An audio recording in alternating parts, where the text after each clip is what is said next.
Welcome to my tiny house speed build. It was originally inspired by the gypsy wagon from The Sims 3.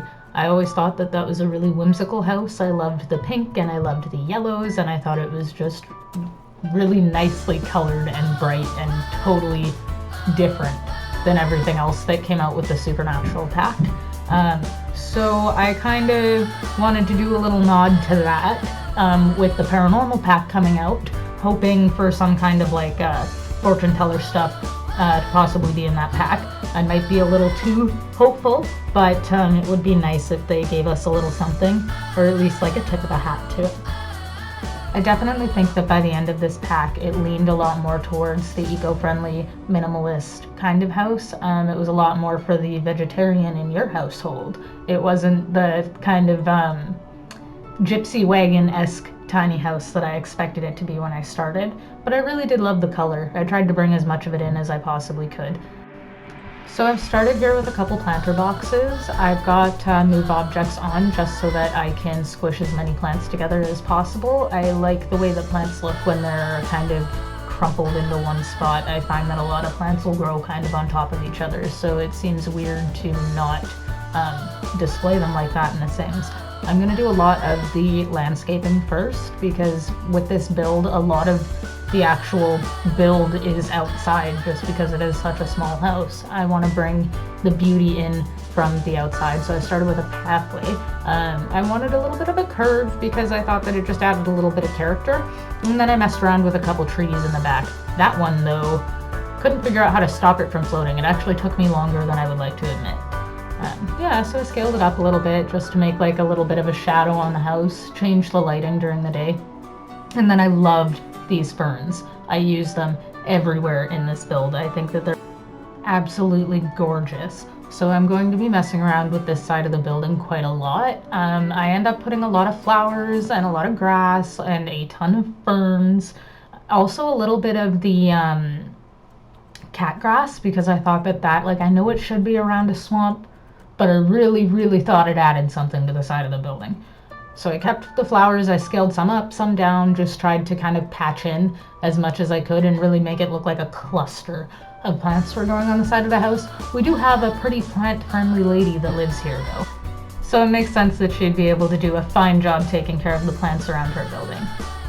I'm just setting up a deck right now, and the deck ends up going up a couple layers and down a few rises. I ended up building the house up, I believe, 2 platform levels. So there's like a 2-stair rise up to get there, and then the rest of the house is 2 platforms high, as well as like the entire interior and the bathroom. So here I'm adding a couple fences, and I loved that teal green color of the fence, and I ended up using it quite a few times throughout the build just to tie in the color, but I really did like having those different blues, and then there was a couple of yellows and some pinks, and it was just super cute, and I loved the way it looked in the end.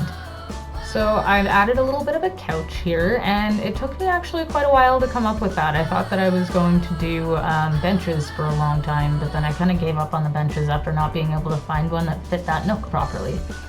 So I've moved on, also discovering that you can't add ponds in The Sims 4, only in The Sims 3, so I went with a pool and then kind of tried to disguise it with as much greenery as I could to make it not look like a pool. Added another tree there, and there's going to be again a ton of ferns, a ton of blue flowers, and more of that pampas grass as well.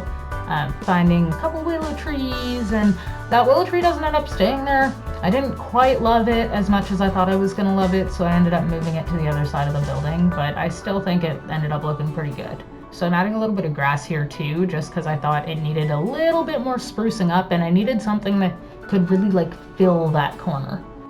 So I spent some time mucking around with that as well, but I ended up really liking it when it was done too. I ended up extending it into that little kind of crevice that the path is making. See, here's the thing. I didn't realize I made the path 2 colors. I thought that I'd use the same brick, and it wasn't until I was editing this video that I realized I did that.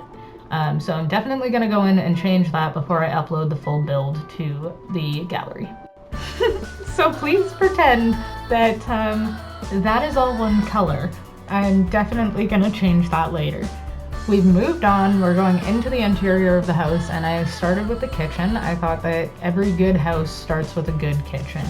So I wanted it to look as like naturey and outdoorsy as I could. This isn't a completely off the grid house, though you could definitely turn it into one if you wanted to. I wanted to have as much counter space as I possibly could. I realized later that that was way too much counter space and there was just no way that that was gonna work. So I ended up cutting it back, I moved the stove over, and I grabbed a fridge. Thinking a mini fridge, but no, just doesn't look right. I really wish the counters would go up to the edge of the mini fridge. It would look a lot better. But unfortunately we can't do that, so I've moved on to a full-size fridge. I just changed it to a color that I thought more nicely matched the kitchen, and then I decided to pop out that wall and turn it into a bathroom instead, because having a bathroom that is kind of closed off from everybody else, I think is also kind of a vital part of a house. I was really hoping I was going to be able to fit this sink in here somehow, and I left it there for now, but it was irking me. There was something about it that I just hated and I didn't know what it was. So it took me a little while, but I eventually got rid of it. This bathroom felt too large to me. Like it needed to feel smaller. So to aid that, I put in a bunch of mirrors to make it feel bigger, and then I stuffed it full of countertops so that it would feel smaller. I know, it seems counterproductive, but I feel like it worked. I'm interested to know if anybody agrees with me or not. So if you have any opinions on it, feel free to leave them in the comments. I'm interested to know. I wanted to make this bathroom feel really homey, even though it was supposed to be like a really, really tiny bathroom. So I took the blue shelves. I believe they came with the laundry day stuff pack, but I could be wrong. I took those and I put them above the washer and dryer, and then I continued with that same width of the washer and dryer, and I put in the countertops there to kind of try to make it look like a small bathroom again. It was at this point that I realized I didn't actually like the mirrors that I had in there, so I deleted them and messed around a little bit trying to find mirrors that I thought were perfect. In the end, I actually did find some that I liked, and they're these ones here. I think they looked so cute and they worked out way better than I thought they were going to. Not too bad at all. So I just moved those two out, and then I'm gonna put a couple others in to fill in their space, and then I'm moving on to a sink. Very important to have in the bathroom. And that is the second to last thing that I'm gonna do to the bathroom. After I'm done with the sink, which is going to be a stainless steel, kind of more industrial looking one, I'm moving on to just making a little kind of notch for the shower to sit in. I needed something, just kind of some space where the Sims could actually exist, that the shower could exist in as well. Now you'll notice a little step situation going on here, and that's just going to disappear because it took me way too long to fix it, and it would just be horrible for you guys to have to watch that. So I just went to the next step, and that's just putting on a little doorway. I actually decided that I wanted a archway instead of an actual door. I think it looks a lot better, and I think it kind of was going with the gypsy wagon feel. I wanted as many curtains as I could possibly cram into this house. Now, last but very not least, I have to make a living room for this house, as well as kind of a bedroom, because we're going with everybody's favorite Murphy bed. I found the need, as you can't really see through that window anymore, that I may as well just move it over to the bathroom. Not that you need a window in the bathroom either, but it's at least not wasted. So I put a little curtain on that bathroom door because I felt like, again, curtains kind of make it, I feel like it makes it a little more homey and a little more cozy, just like the addition of rugs. So I wanted to add a couple of those as well. And I really liked in The Sims 3, they had this kind of Persian rug, but they had 4 or 5 of them stacked on top of each other, and I loved that, and I use them all the time with weird stacked books all over the place. It was just, it was a look, and I loved it, and I miss it, but there wasn't really anything that I felt like could recreate that look, and that was kind of sad to me. And it also, in a way, is kind of exciting because, again, I really hope that the paranormal pack has some of that stuff in it. It would really be nice to see a lot more of the books, a lot more of the like witchy items, and maybe we could get into like, I know there's going to be like ghosts and like ghostly things. That's also why I was building a graveyard over on my Twitch channel to kind of prepare for that pack as well. I'm super excited. That was my favorite pack from The Sims 3 by like a long shot. I'm happy that Bonehilda is going to be back. She was absolutely, hands down, the best part about the Supernatural pack in Sims 3, if you ask me.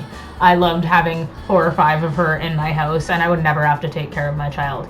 It was always sad, though, if you had something that you had to do with your kid, because you would never be able to pick them up. It would just be an endless line of actions with Bonehilda before you got to pick up your child. And I'm just running through the house and giving a couple finishing touches, some decor items as well as a couple skill items. I put a yoga mat outside under this big tree, and I kind of just love the way it looks there. I can imagine being in the game and sitting underneath that tree and just like a relaxing morning of yoga. It would be so nice and so relaxing. Yeah, so my son will enjoy that. And on the topic of enjoying things, I hope that you enjoyed this video, and that's going to be it for this speed build. I'm just going to add a couple little finishing touches, and then I'll leave you to the after photos. Everybody have a fantastic day, and thank you very much for watching.